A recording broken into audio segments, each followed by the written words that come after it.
Sean, if you had to kill one character in The Way of Kings and it can't be Sadeas, who would it be?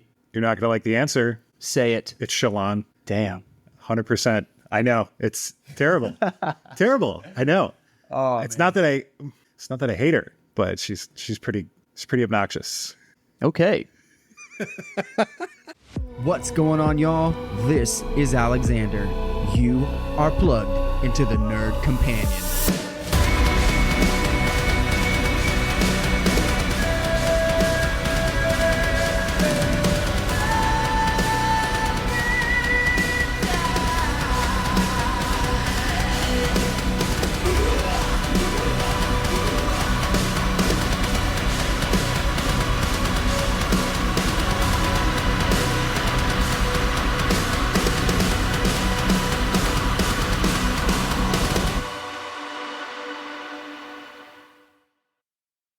What's going on, y'all? This is Alexander from the Nerd Companion coming at you with a special episode going over a series that I'm reading that I got roped into, Stormlight Archives. We're going to be talking about book one, The Way of Kings. I got my buddy Sean over here.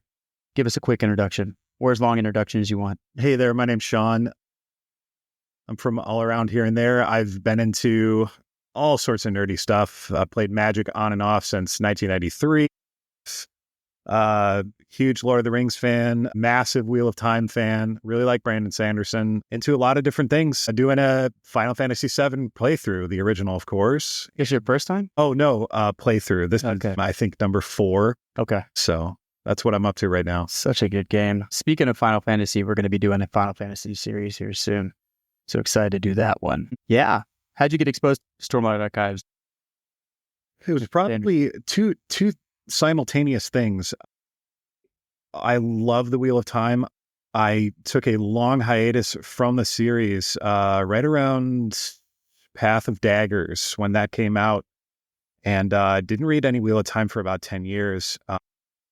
Which book is that one, Path of Daggers? That's Path of Daggers should be the 9th. I think it's the 9th book. During that time period, Robert Jordan, the author, passed away, and things were up in the air for a while, and then we heard it was getting finished by a guy named Brandon Sanderson. I had never heard of him. Flash forward a few years, I still had not caught up. I started rereading it because it had been so long, the Wheel of Time, that is. That's commitment, geez. And my buddy was telling me about this Mistborn series, and he's like, it's Brandon Sanderson. And it took me a while to make the connection that this was the same person. So started learning more about Brandon Sanderson, finished the Wheel of Time, loved how Brandon finished the series. I was very doubtful anybody could do it. He pulled it off. It's fantastic. That's such a big task, for any writer that's writing their own series, let alone someone jumping in the end of the series. Definitely. And I know Sanderson attributes Robert Jordan to being one of the reasons he became an author in the first place. So what a great person to pick to do that. Yeah. Yeah, that's solid. And after I finished Wheel of Time, I wanted to try some of Sanderson out. And a buddy of mine that I worked with in the lab at the time told me, you should read A Way of Kings. You should read Stormlight Archive. And so I did, and it grabbed me. I was into it for a long time. Yeah, it's such a good book. I had a buddy at work that told me to read it. I read maybe the first 10 chapters. I got busy with school and then jumped back in and could not put it down. It was so good, which is refreshing because I was in a rut with reading. I was reading a couple of series that were just barely okay.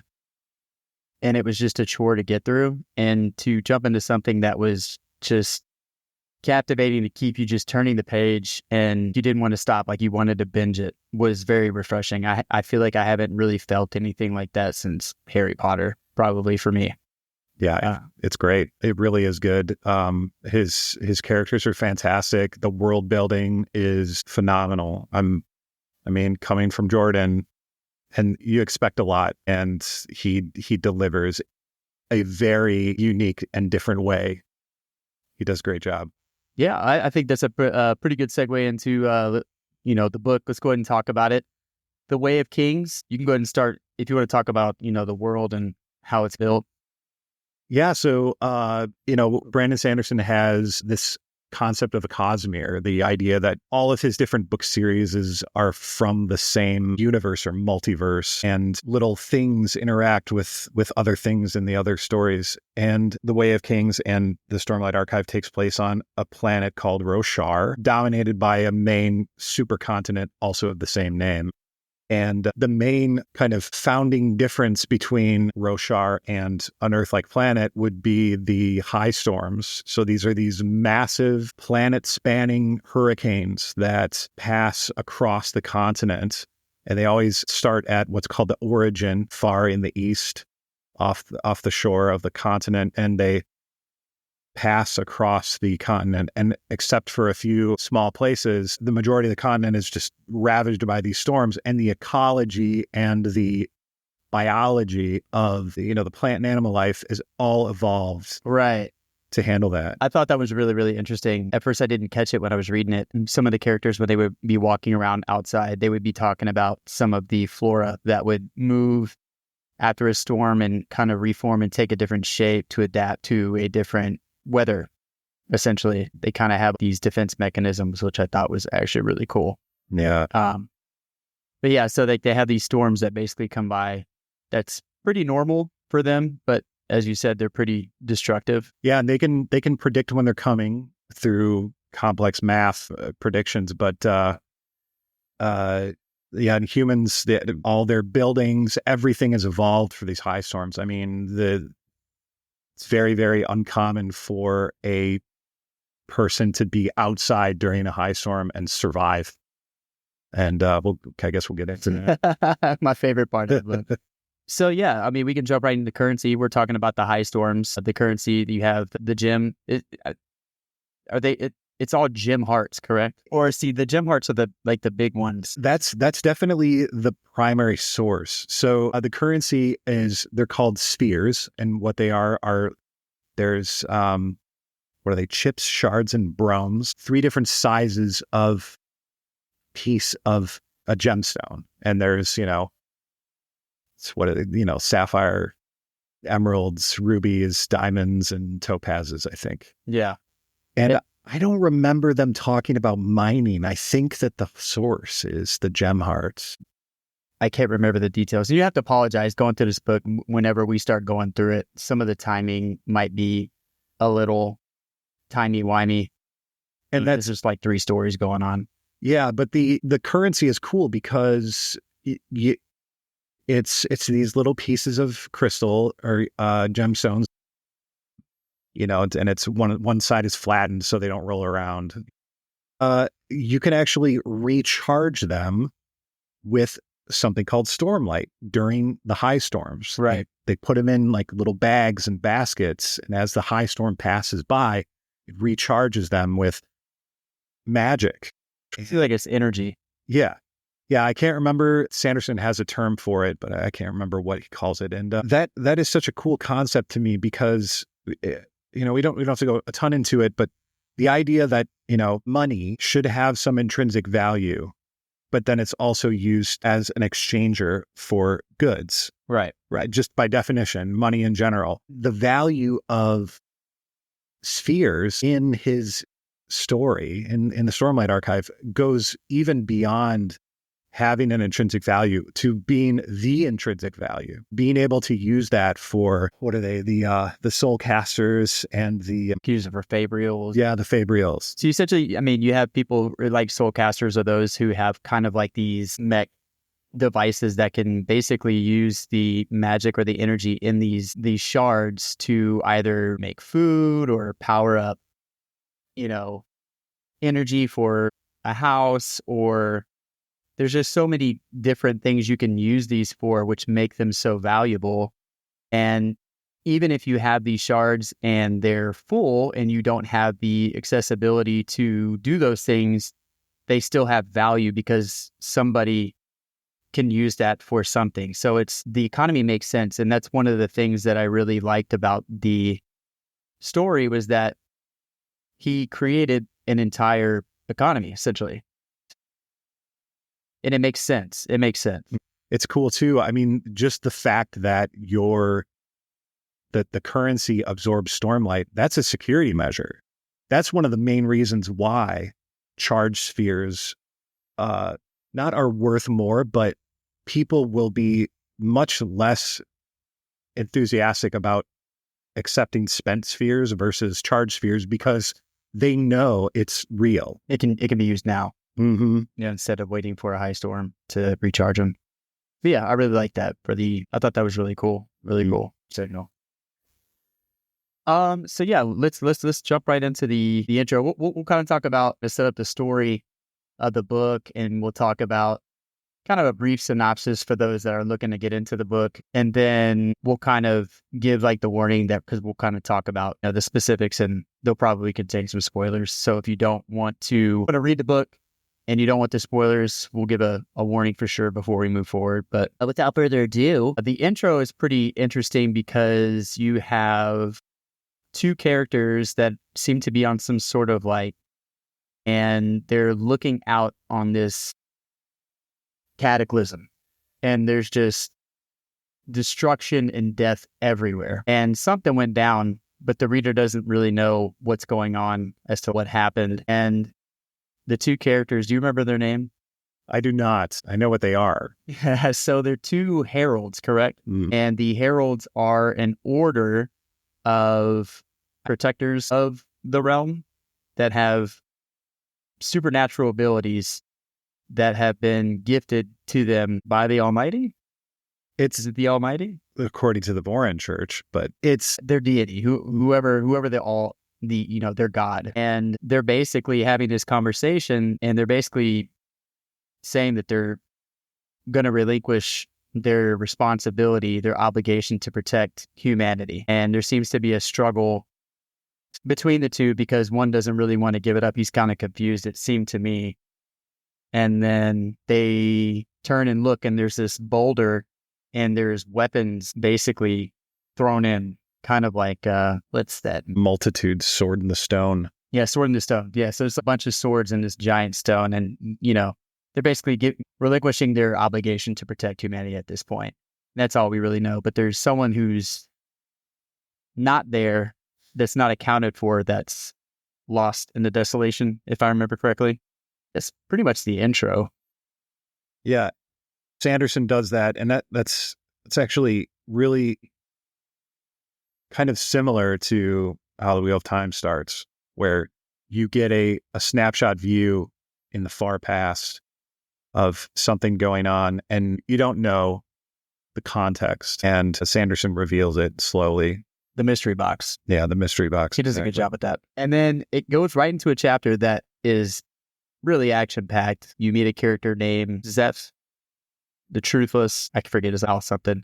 Seth the Truthless. He's at a party, and his goal is to assassinate a king. The way that they do this combat in this scene is so awesome because it reminded me of Inception. Like they use so if you consider like a cube, they can basically, or how they explain it, lashing themselves to like different parts of the wall, and their gravity changes. And it was just really interesting how they use that mechanic to fight. And it just really reminded me of the Inception scene where they're like running on the walls, jumping to other walls as everything's turning. But in fact, Seth has the ability to manipulate gravity, or at least is what it appears to me, to get him. So he's got this little aura where he's basically able to control his gravity and his mechanics. But what did you think about that? It was great. I mean, I really enjoy reading about magic systems, like when they make sense. I don't really have a preference for hard versus soft magic systems, but I like when an author is able to describe what is happening. So you get the feeling of knowing what Seth is doing and knowing I'm not just, saying magic words and something happens. I'm altering physical reality, and I'm doing it in a very specific way. And I liked how that was written. It gets you into it. Yeah.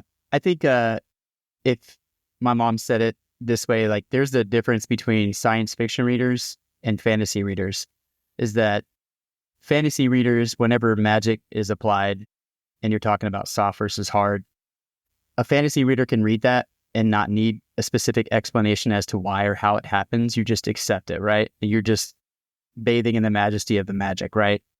As opposed to someone who reads science fiction who enjoys the explanation of how technology works. And if the technology doesn't work in a science fiction story, it's going to get trashed by the sci-fi community. And I feel like Sanderson does such a good job with making logical laws and mechanics of the magic. And I feel he's really setting something up later on in the series that there's going to be a chain reaction to things, is what it seems like he's going to do, because he's so intricate with the laws of each radiant or herald in which line of discipline that they are chosen to walk, right? Yeah, and he's on record for saying that he took a lot of the influence of his magic system from the four forces, from physics. How would those be? What would that look like if you could manipulate one of the four physical forces in a magic-like setting to be able to do it via willpower versus using technology? And I haven't quite wrapped my head around all of it yet, but he has added a lot more, and it makes more sense. But yeah, there's a lot of components to magic and magic systems. I mean, we haven't even talked about Sprin yet. Yeah. The if I could relate how Stormlight Archives is, it reminds me of a Final Fantasy game. Like, it really does. Like, the way that you kind of have, not to get too much into the weeds, but there's these devices called fabrials, right? And they are it's basically technology that humans have made to emulate the power of the heralds and the radiants themselves. And a lot of people rely on these fabrials, and it takes discipline to learn how to use these fabrials.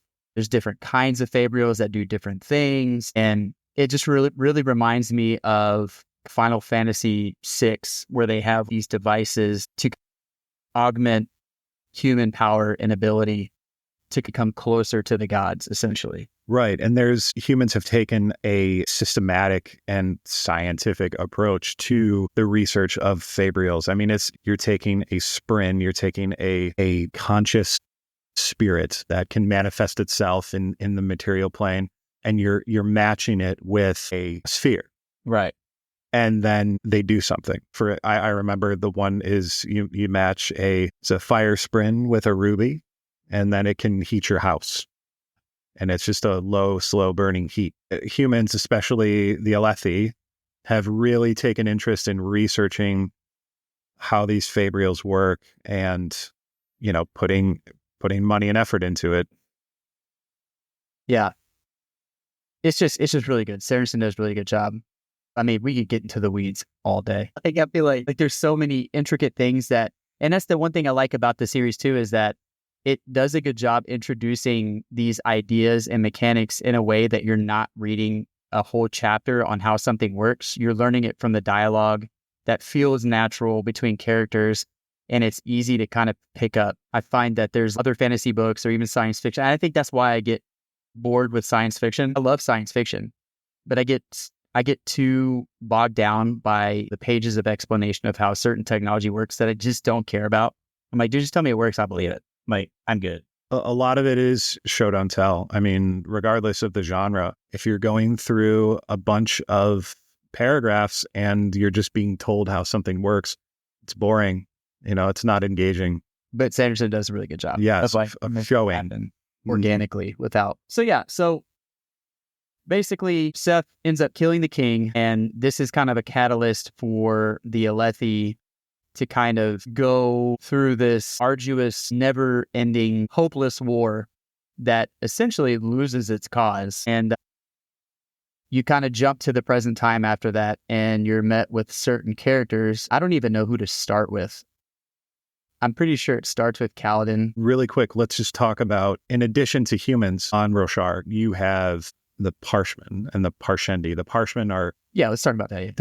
They're humanoids. They're very dull-witted. The Parshmen. Humans have basically enslaved them. They trade them as chattel, and they use them for manual labor. Very simple manual labor. This book is extremely racy. And this book is all about race. Didn't talk about light eyes and dark eyes either. Classes. Yeah. Race and class conflict. And well, anyway, the king was Dalinar's brother, Gavilar.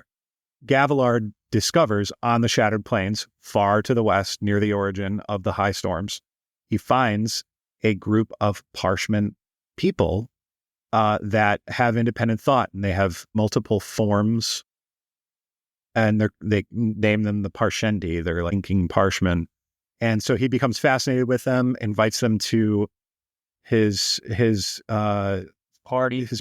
He has a big brouhaha, and that is where Seth shows up and kills the king. And Contract to the Parshendi. well, yeah, they exactly. They Doesn't make any sense. they claim responsibility for it, and it launches Alethkar into this war of attrition against the Parshendi for killing their king. But It's basically a war of revenge. yeah, Initially.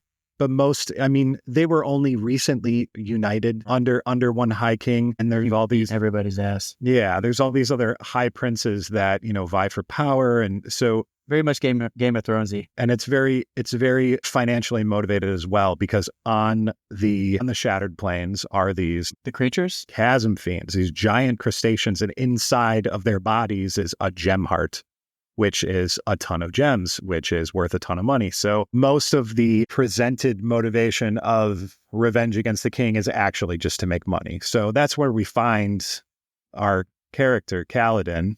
It's basically the Iraq War. It's basically what it is. There are some parallels. Fair, but we're there for oil. There are some parallels. There's a lot of parallels in this book. But meet Kaladin. He's branded as a slave and also as violent slave, branded on his forehead. And he's So everybody knows. being transported somewhere you don't know. And so you start to learn about his past. He's broken, and There's a song for him that I heard.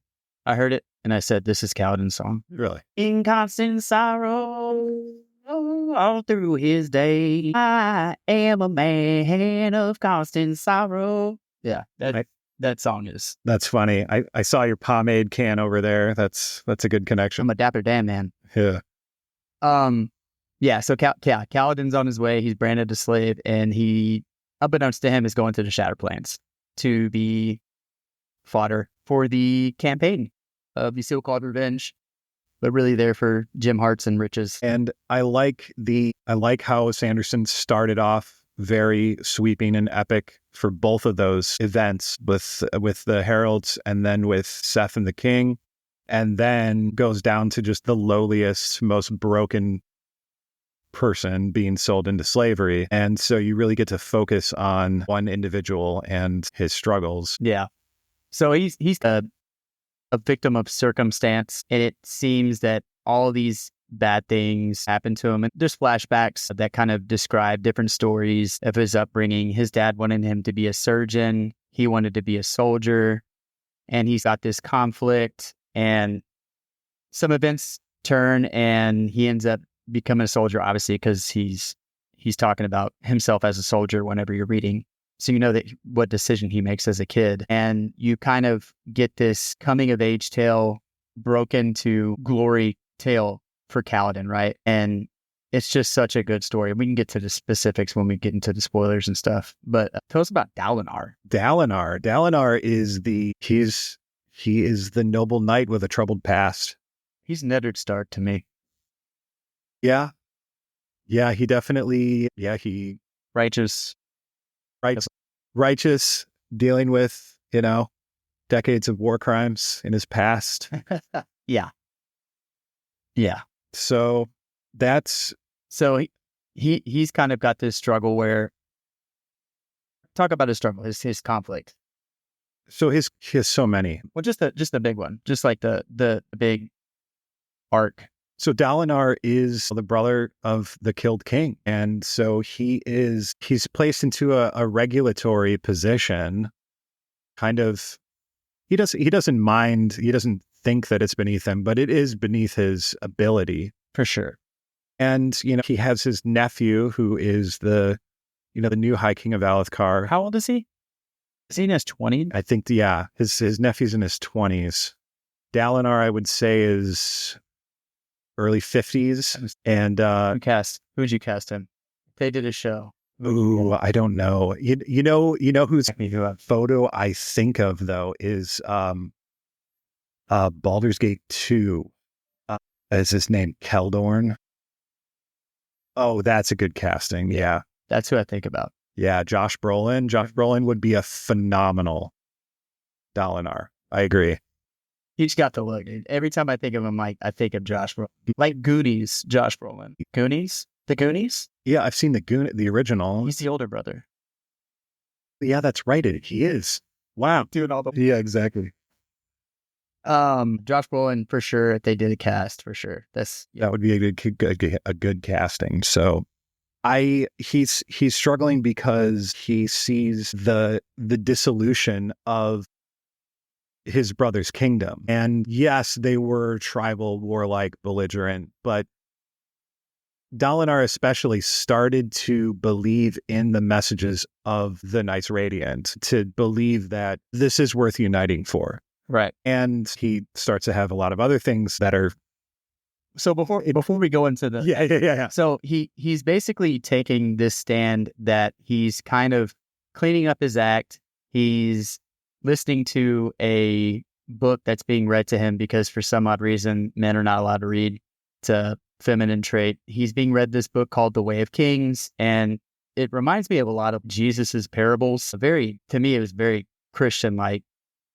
Not doing things to help others. It's not beneath you, even if you're royalty, living, a sober life and always being ready in the line of duty. And it's a stark contrast to his past because he was a ruthless killer as Blackthorn, and he was drunk on the night of his brother's murder. And he carries that guilt with him his whole life, because if he wasn't drinking and, running around in debauchery, he could have saved his brother.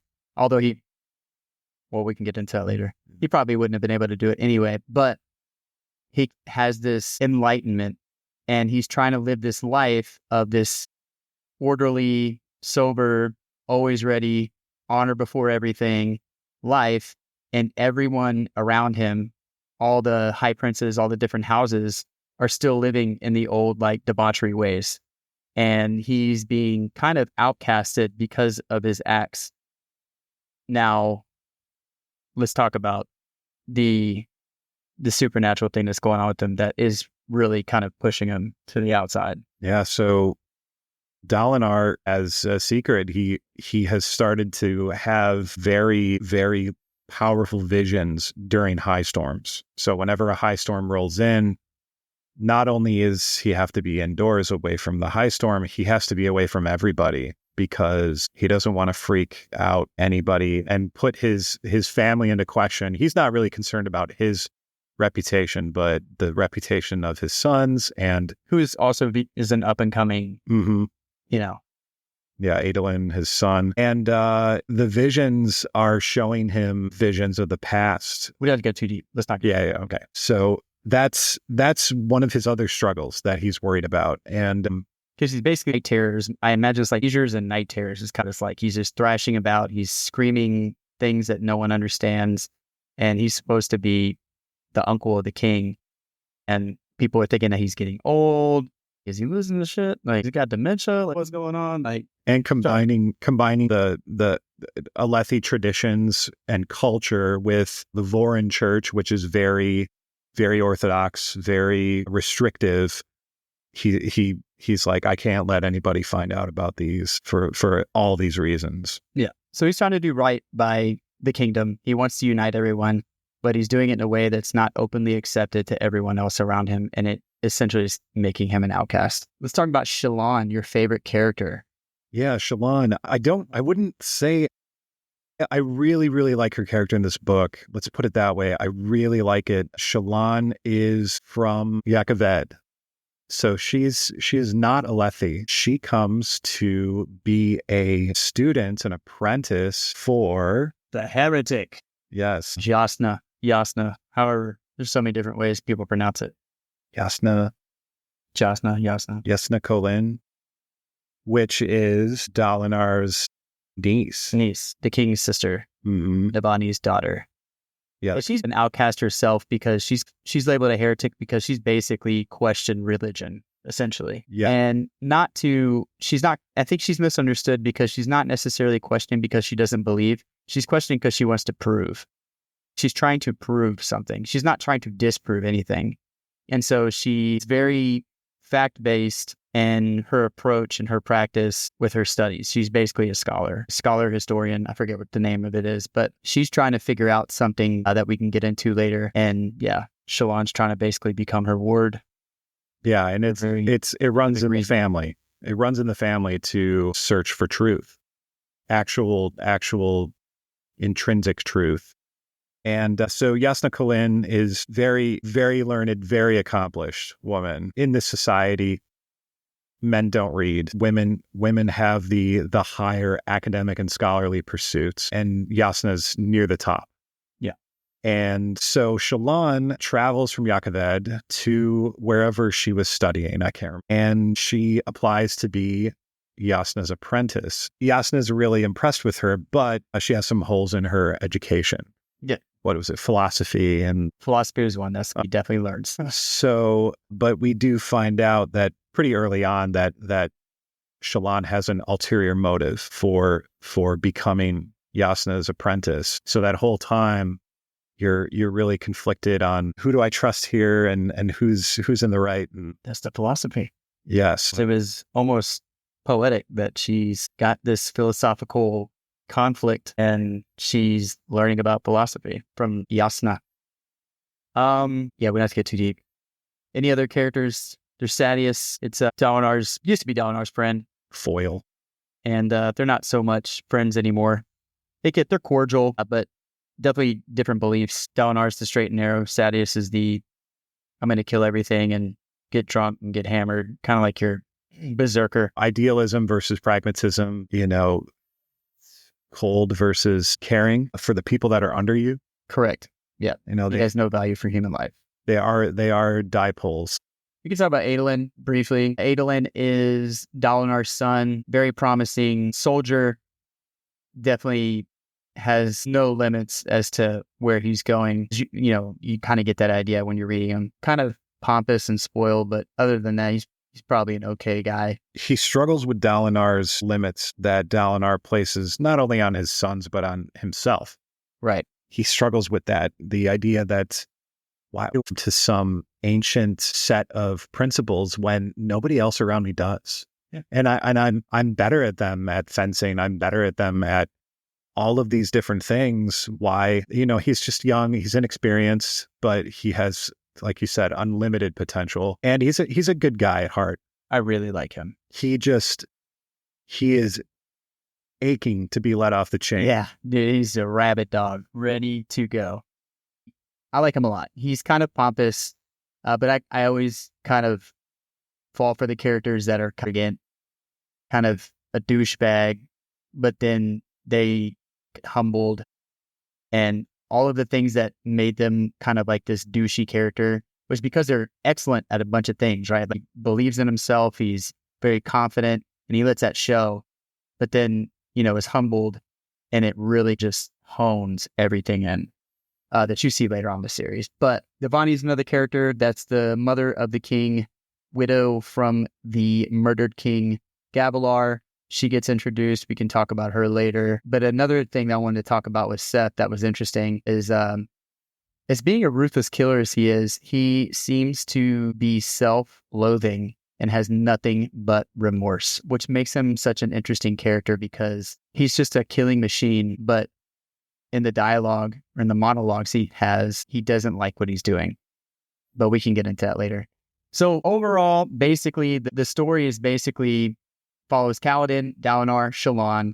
They all have their individual stories, and then they all just collide in the middle. And Shallan, not so much in the first book, but she has a very interesting story. But all the characters end up kind of meeting in the middle, and the arcs every character's arc is so good. Is so good. Kaladin's broken man to what he ends up doing. Dalinar with his vindication, and then Shallan basically chooses her family. Really? Yeah. If you think about it.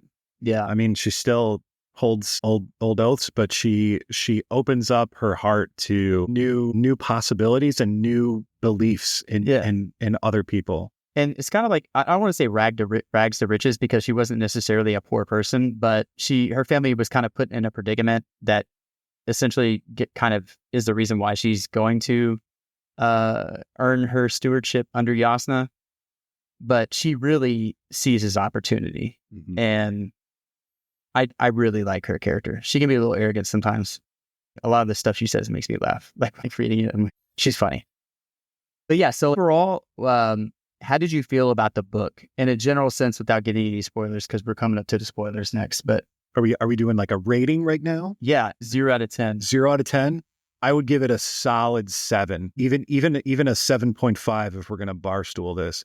Yeah, I would say 7.5. It really, really grabbed me. That's you seem to be like me when it comes to ratings, that it's hard to give like a 10. It's an excellent book. Don't think because it's a 7.5 like it's like average. Like this book is no. This isn't a a video game rating from IGN. Yeah. This is a true 0 out of 10. I mean, this is a very, very high rated book. It grabbed me. It wasn't even in my questioning whether or not I was going to continue the story. I had to. Right. It is a very, very, very good book, and I would say 7.5. It's not. I wouldn't have. I don't even really feel like we need to talk about gripes, because it grabbed me. And I have a couple, but they were gripes before I read book 2 and started on 3, that I understand why certain things didn't happen. But it's a 7.5, huh? That's what I'd say. What'd you give it? I give it a 7.5, or like close to 8. To me, this book, I guess I was busy when I read the first 10 chapters, so I wasn't really focused. But when I came back to it and actually like told myself, just read a chapter a night, never ended up reading just a chapter a night. It ended up reading 300 pages until I fell asleep with my paperwhite slapping me in the face. Such a good book.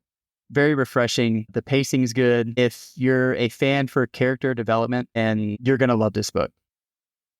You're going to love this book, because there's so much character development and growth that even in the moments where you think it's going to be boring because of the way that the chapter starts, you're just so enthralled with these characters. And it reminds me of Breaking Bad, with how important the personalities, traits, their tics, their everything is just stays true to principle, to who they are, and they never break character unless they're evolving as a character. And I really enjoyed it.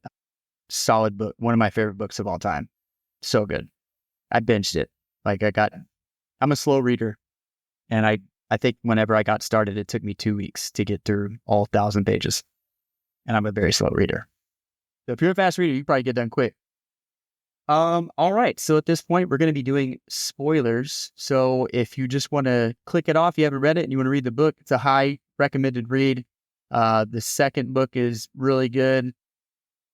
Just started the third one, and it's not letting up. It's really good. So if you're going to read the book, I highly recommend it. The series is good so far. Any other last thoughts before we dig into the trenches? Also, the audiobook, because I did go back and listen to the audiobook. I'm terrible. It's Michael Kramer and it's his wife. It's the same duo that did The Wheel of Time. They do a phenomenal job. Very, very good. If you're short on time and you've got a long commute, or if you just prefer audiobooks, this is a 9 or a 10 for reading. For an audiobook. They're so fantastic. I feel terrible that I don't remember her name, but I think she'll forgive you. We'll get it in a moment. All right, we're going to be getting into the spoilers. Not necessarily, we're not trying to spoil anything, but we're going to be talking about openly at this point about the book, some of our favorite things. First of all, audiobook, it's Michael Kramer and Kate Redding. Apologies, Ms. Redding. That's serious. Yep, she's fantastic. So anyway. Shalon. So when I was reading the book, I think the first 12, maybe 15 chapters, I was not reading those little interludes. And my buddy was like, hey, are you reading those interludes? Those little snippets? Nah, man. No, You should read that. You should read those. And I just thought when it was all revealed right there at the end, like what was going on, I was like, holy shit, it's a big like reveal or a big, oh my God. But they really portray the king of Carbrant as this really caring person, which he might be. I don't think so. No. I think he's a sociopath. 100, at least when his psyche is aligned. Right, because it seems like he has a polarity shift back intelligence versus compassion, I think, which really isn't, I think that's talking about the second book. But I didn't realize what I was reading. And then whenever he's basically, because he's the head of the hospital.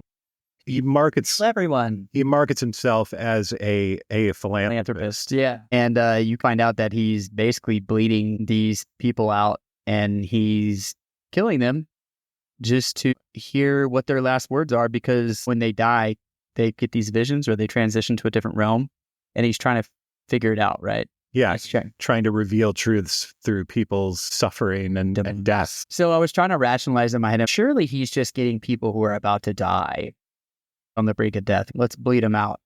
There's something sinister about it, and I wasn't sure if there was something he was doing with the blood or if he was just bleeding them out because it's just an efficient way to kill someone. But he's basically taking the patients and he's just bleeding them out, killing them, just so they can transition to the other realm or see whatever they see when they die to reveal truths that he's trying to figure out. And it doesn't really tell you much of anything, but I wasn't sure if he was getting into some blood magic or whatever. Dude, is he doing something with his blood? It just seems so crazy. I might have been reading too deep into it, but dude, what a freak show. Does this possibly have a connection to our medical insurance industry and our government being in cahoots to slowly bleed us dry of all of our money and health? No. Why would they do that? Never. That was pretty interesting that the little snippets in the beginning of the chapters are something that's revealed later. And that's certainly the case with the other books as well. And there are interludes that don't make any sense. That's the best part. Sense, except for Seth. Yeah. At the time. Yeah, but I mean, there's always some little interludes that is it the first book that has the one with like the fish and the guy talking about all the different fish? There's Sherman. There's gets meat by the world hoppers. Talking about that one where they're looking for wit. Yes.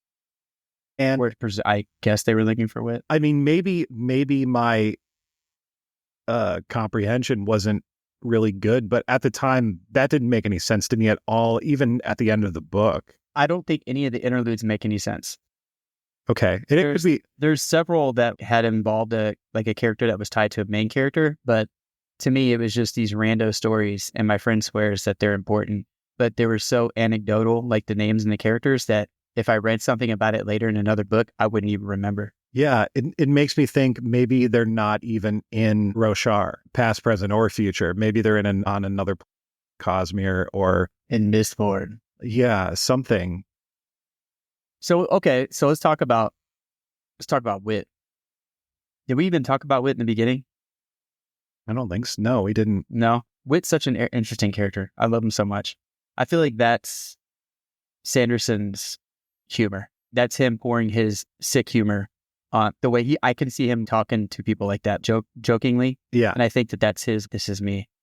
And he himself is the world hopper because he's writing and jumping into these different stories. At least that's how I read into it. It's possible. I mean, in terms of writing and in terms of, I know Sanderson's very well educated. He teaches courses on writing, but when I read Wit and I was writing some other things and working on short stories, and in my head, I'm translating things from Dungeons and Dragons as well. So, I'm thinking about base stats and how do you write someone who's more charismatic than you? How do you write someone who's more intelligent than you? I don't think you can. You're writing your limit. So maybe that's true. If so, then Brandon Sanderson is a very charismatic and very intelligent. It's coming from you. It's native. Yeah, it's true. Are we ever going to get into a deep philosophical conversation? Well, that's just who Wit personified to me, was somebody that is beyond my or my intelligence. Okay. And I definitely had to read a couple things over again that he was saying. Wait, what? Oh, God. he is very, very dialed in, and obviously he's more than what he seems. I mean, he is a very interesting character. So it's the King's Wit. That's his title. I imagined him when I first read was a jester, the court jester, but he's not a jester. Like, he doesn't do it to perform for himself. He serves the same purpose, though. He serves the purpose of, I can say whatever I want to the king, and the king's not going to kill me. And therefore, the king is showing benevolence, and there's at least the presented illusion of free speech. Do you think that he's doing that because he thinks that he doesn't understand him, or that he speaks so cryptically but makes so much sense with his double meanings and his innuendos that by the time someone registers it, he's already on the next thing, and so he's already like a step ahead and they can't keep up? As to what are Wit's motivations? Well, I'm saying you said he could talk to Elakar. Mm-hmm. And get away with it. You think because he's just so witty, he's quick, no one catches what he's saying? Oh, no, I don't think so. I think a lot of people know what I mean. I know that he grates on Dalinar. Which is classic because Dalinar has no imagination.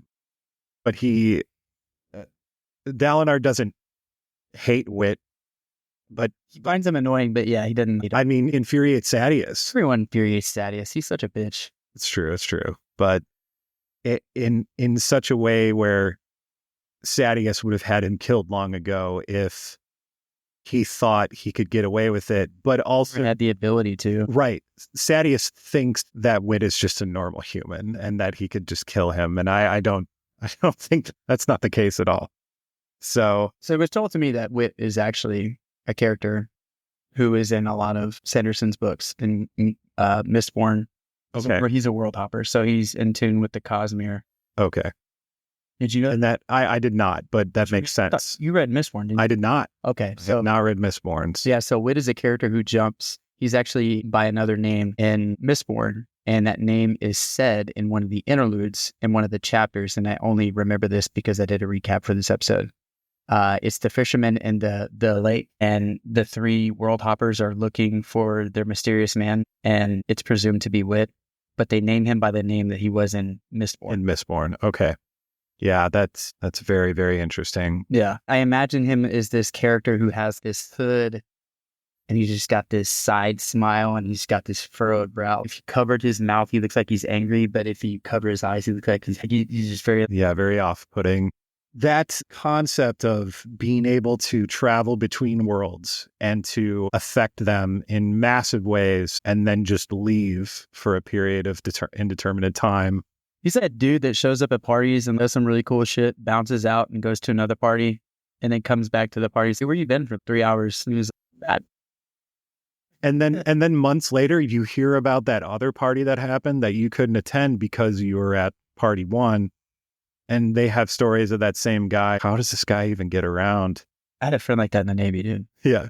And booze was always involved. He would disappear, and then he would end up back with us. Like, no one told him where we were at, and he just would find us. And like, where have you been? He was like, over here with these people. I'm like, what? I had a shipmate that would run whenever we were out. He'd get too many in him, and he would just take off. You'd have to chase him down. He'd run into traffic if you didn't grab him. Interesting characters in the military. Party animal. Yeah, but Wit, he's such an interesting character. And actually, now that I'm sitting here talking about this with you, I think I'm making a connection now that I don't know why I didn't see, or I might be overshooting. But the guy who in the prologue that wasn't there is the guy at the end of the book. The crazy guy in the hospital? Yeah. Yes. Well, it's the guy who shows up. Is it the guy who shows up with the shard blade, with the honor blade at the very end and like throws it into the ground and collapses? Yes. He's one of the heralds.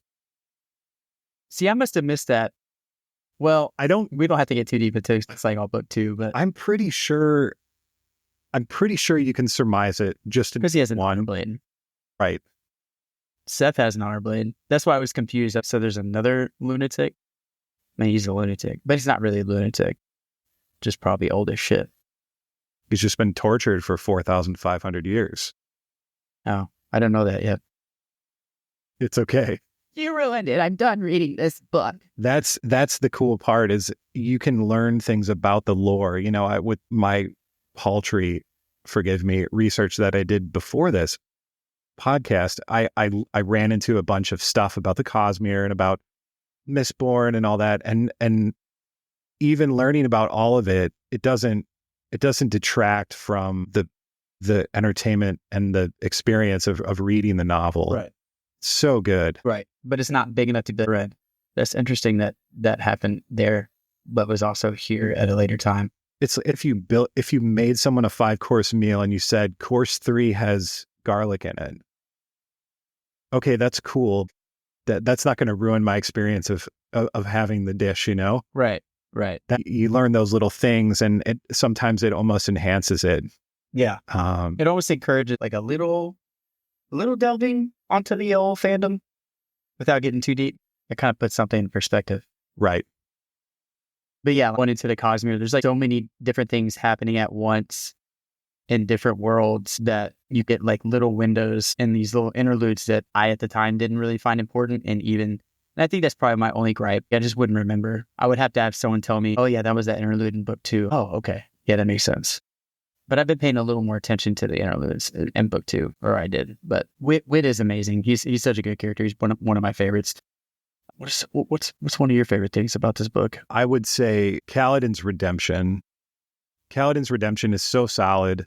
It's so good. And the way that Sanderson presents Kaladin's past, and you start to learn about, him growing up as a very well-off Dark Eyes. His father was a surgeon. Dark Eyes. He was a surgeon and well-respected in his community. Was he though? Well, he ends up. Was his dad really respected? Yeah, I mean, he does. He was needed. Steal some money. He didn't steal it. I refuse to believe it. Even if he admitted it, I don't believe it. That was his. He left it for him. It's possible. That whole, yeah, I feel like we can go on for eternity about Kaladin. And just the fact that, Kaladin was restless as a young man. He didn't want to follow in his father's footsteps. He wanted to become a warrior, a soldier. For glory, he thought. Right. His father persuaded him against it. And then because his younger brother gets drafted, he volunteers to go with as well to... That whole thing is so gut-wrenching. Yeah. Getting sick to the pit of my stomach reading that. Mm-hmm. Like, oh, Roshan, you dirty dude. Yeah, Amaram is just such a just a terrible human being. And He's terrible? Amaram? I thought he was actually... So I was convinced in book 1 that he was lawful neutral, if we're going with the D&D characteristics, was that he understood that if Kaladin didn't take that blade and he gave it to someone else, that was not going to fly with the laws and traditions of their belief system. And I think he also believed that Kaladin would come back for it because it was his right. But he did not understand. You think that he would have let Kaladin keep it? That's a good question. I mean, in a world where he took it, could Amaram have, killed everybody else in his unit and disgraced him if Kaladin possessed the shard blade and the plate? I don't think that he would have killed everybody. He might not. There's a part of me that was like, Amaram would have let him have it, but he still wanted a sharp blade for his own purposes. That's not really revealed at this point. Yeah, I mean, we are our actions, though. Yeah, so regardless of his motives, regardless of why he did it, like he said, lawful neutral. Sure, yeah, he was following the laws and customs of Alethkar, but yeah, jacked up law. I'm not saying like lawfully it was good. I'm saying the law of his belief system. Yeah, so maybe you can't color him evil yet, but I definitely had disdain for him, and oh, for sure,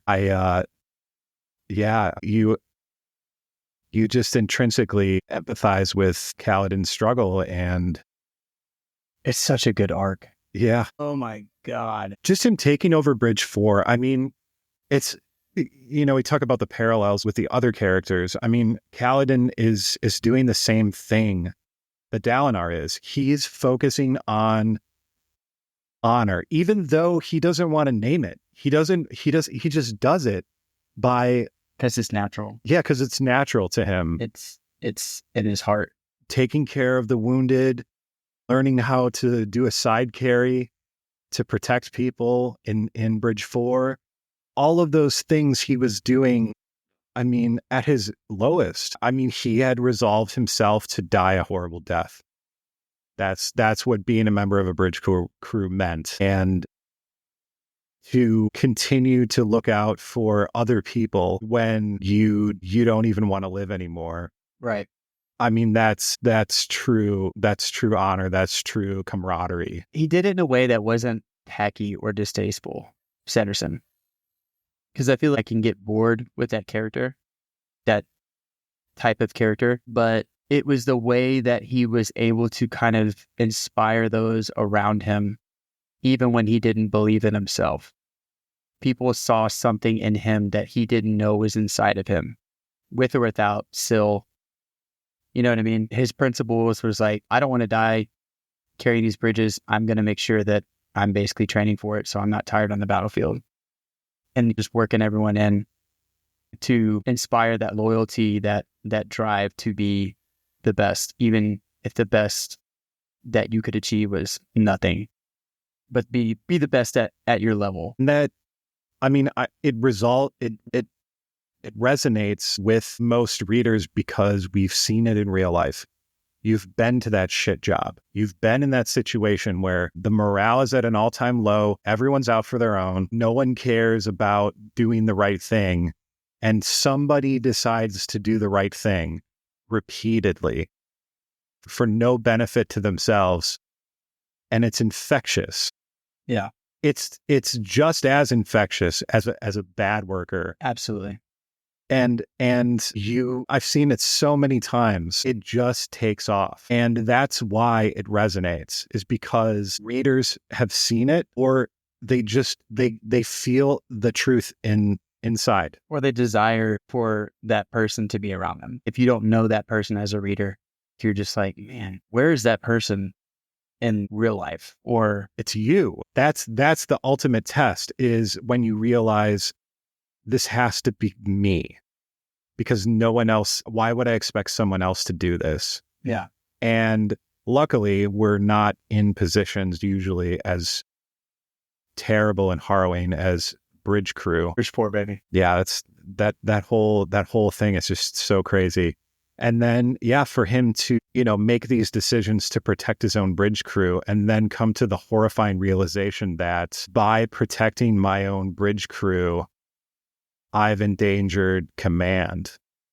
Right. Because all the Parshendi decide to fire on the actual soldiers instead of on the bridge crews. And then it's so cool. And then that's just another blow. We are just cannon fodder. But he continues it. And at that point, other members of Bridge 4 were also continuing it, even without him. Right. And that's why he's such a good character, because he just inspired those around him in such a hopeless spot. And the whole storm leaving him out to die, I was convinced for a second, damn, he died. And I thought someone else in the bridge crew was going to step up and be like, next one. Damn, he died. All right. Yeah, you have candidates. Yeah. You have Rock, you have Heft. Teft. You have other candidates to replace Kaladin, especially going in and only having read the first Way of Kings book. I don't know what kind of writer he is. I don't know if he's J.R. Martin. And that was the first, yeah. I was expecting, which goes to some of the complaints that I had at the time when I read the book. But yeah, I thought he was like, because I think Martin ruined fantasy for me in the best of ways. Well, this person's going to die. I was thinking that the entire way with Dalinar, honestly. He's too honorable. These people don't make it in these stories. And I thought it was just paving the way for Adolin to kind of just come up and be the man that Dalinar wanted to be. But yeah. So that was actually one of my complaints. Man, he should have died. A necessary evil to launch Aelin, but that didn't happen. But I see now why they didn't do it. But Shallan's arc is super good. yeah, dude. I thought she was going to be the most boring chapters in the book, and hers were very, very interesting. Yeah, her back and forth with Yasna back and forth is so good. It really is immediately set as a master and apprentice relationship, a teacher and student relationship, and the turmoil that Shallan's going through as she gets to know Yasna Kholin more, knowing I'm going to have to betray her. I'm going to have to get that soulcaster. Necessary evil. It's the whole philosophy thing. Right. And that's the most practical philosophy lesson. She didn't even know it was happening. And that's when you see that dipole of Sadeas and Dalinar. And these are older men that they have already set who they are with their ways. And then you have Kaladin and Shallan, who are both much younger and starting the prime of their life, and they have to choose. And arguably, Shallan chooses wrong, and luckily enough, she's able to continue her situation, and Yasna doesn't die. And it turns, you have a whole bunch of really cool stuff that happens. Yeah, dude. Yeah, the way that she was followed by those, were they Spren? Not really. Agents of the other realm. Right, because she shifts to the cognitive realm, and yeah, that whole the descriptions that Sanderson has of the cognitive realm are so crazy. Just that like every object in the physical realm has like a sphere, and there's just a sea of spheres. Yeah, it was very Tesseract-y. Yeah, I just imagine like everything was just like a bunch of everything that had mass or structure was just spheres, and you could touch it and you could like sink through it. You had to have discipline to be able to like walk through there without going mad and drowning in the absence but presence of the mass that was in the mechanics that was laid out in that realm. Yes. I'm having a hard time explaining it, but when you read it, it makes sense. The idea that you go into this other world and you convince a pile of wood to light itself on fire. Is that essentially what you do? And I mean, that's what she was doing. She was... I remember that. She was like dying of exposure. Oh, that's right. That's book 2. Is that book 2? I think so. Okay. Well, I'm getting confused here, but minor. That whole idea of, object permanence is an illusion, and it's starkly shown to you in the cognitive realm. It's such a cool concept. It's really cool. The way that everything kind of happened there with, what's the guy's name? The Ghostblood, who was trying to jump her drawers. The religious guy. Yeah. And being a piece of shit, trying to poison her. That was a pretty cool scene.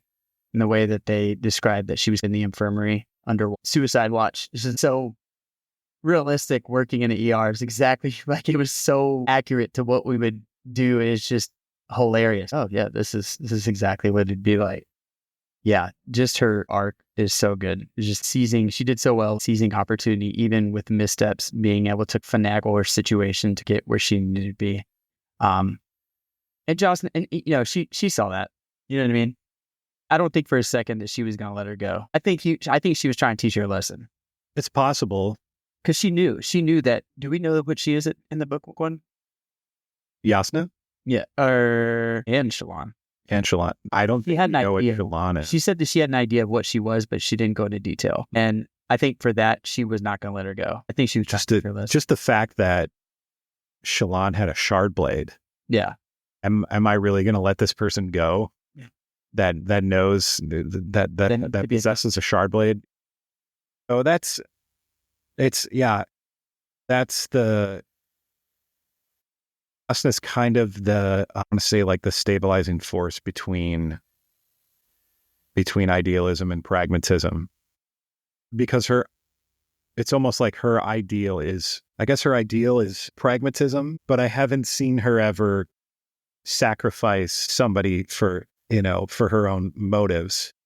But again, she murks that kill squad without a second thought. Those people that come to kill them. And that was the whole philosophy argument between her and Shallan. Shallan thought she wasn't justified, and they were just. I got Uh-huh. Yeah. So it was really interesting. What was it? The whole Sadius and Dalinar situation. My buddy was telling me, oh yeah, Sadius is a good guy. So I was like, yeah, the voice is telling him to trust Sadius. Yeah, he's a good guy. And then when he turned and left, you bastard. You dirty bastard. And then try to go back and lie about it.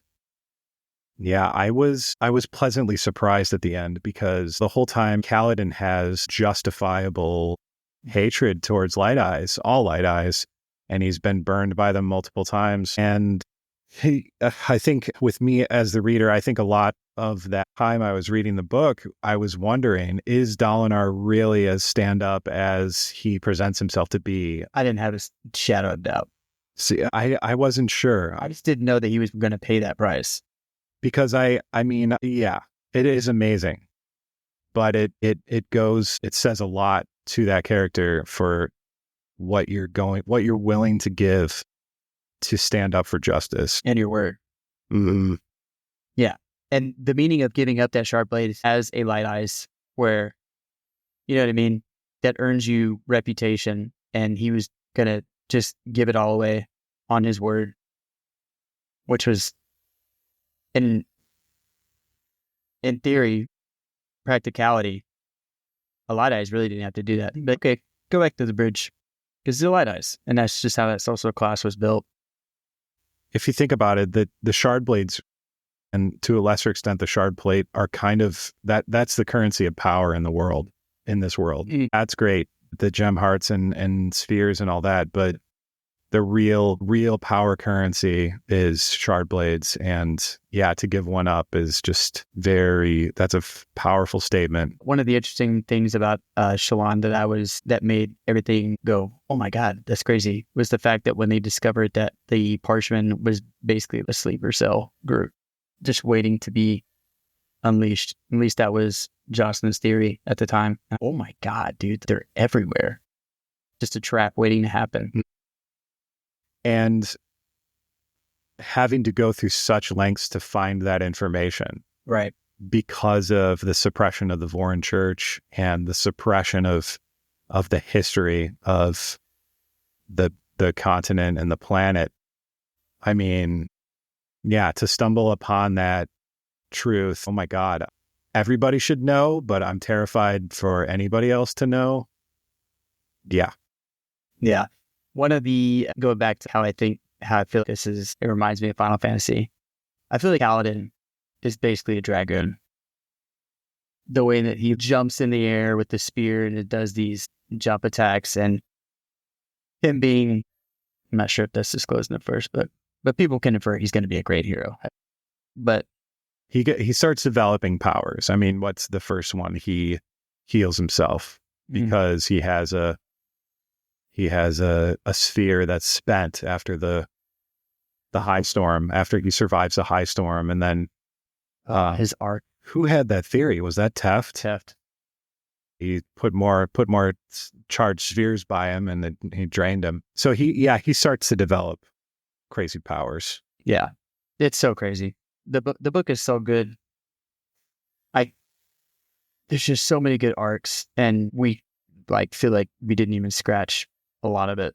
Right. But it's just so much to read, but not feeling burdensome. You almost don't want it to end. Yeah, there's always something new to hold on to. There's so many threads that Sanderson's juggling at once, and he does it really, really well in this first book. Obviously, he's one of the most prolific writers, probably the most prolific fantasy writer of the age. And it shows because he's able to juggle all of these different plot lines, and it just... He's Elon Musk of fantasy. He ties everything together and does it in a way that looks easy. Yeah. It's not easy. Yeah. He's something. But yeah, I think and this is outside book one, but a buddy of mine told me that after the fifth book, he's basically stopping, and he's not even going to write the book number 6 until 2030. Oh, wow. Interesting. Because he's working on the rest of Mistborn. Okay, so yeah, don't get too excited, but I'm okay with it. I mean, like I said, I grew up reading Jordan, and catching up and falling behind, catching up, falling behind. And then I'm okay with, as long as each book has a solution or what am I trying to say? A falling action, a denouement. As long as it has that, I'm okay with shelving a series for a while and then coming back. For sure. And yeah, like I said, I sound like I'm getting paid to do this. I'm not. The audiobook, great way to, reread, re-listen. And it's on Spotify for free. I think it's free. Really? Yeah. Okay. That's cool. The audiobooks are on Spotify. All right. Even the Mistborn. But yeah, highly recommend it as a good way to catch back up or to listen or reread. It's a good one. Everyone should read it if you're into fantasy. Highly recommend. 7.8. He says 7.5. Solid. Well, thanks for coming by. I started the third book. It's pretty good. Nice. Awesome. I like the third book a lot. Bridge 4 for life.